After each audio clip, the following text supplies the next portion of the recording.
सकाळु उठिक महादेव को मुंडिया मारी बाहरी पड़लु आम गणपति बापा विसर्जन कहीं आज विसर्जन करदे दुई जन मिसिकी तो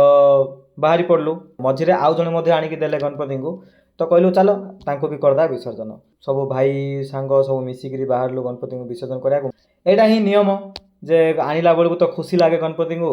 तापर पुणी थे विसर्जन बेलू दुख तो लगे बट ठीक अच्छे यह नियम जेहेतु करने तो पड़ो आमको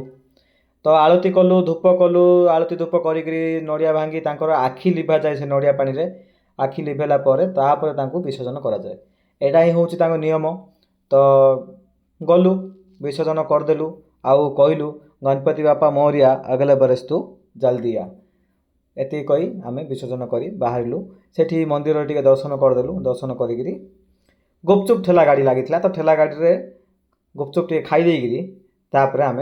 बाहरी पड़लु घर को आसला बेलू बाटर देखलु गोटे साप जाऊला सापटा ठुंकीदेव काले बोल साइड मारिक स्पीड आम पलि आसचु हर हर महादेव गणपति बापा मोरिया अगले बरस तू जल्दी आ हर हर महादेव।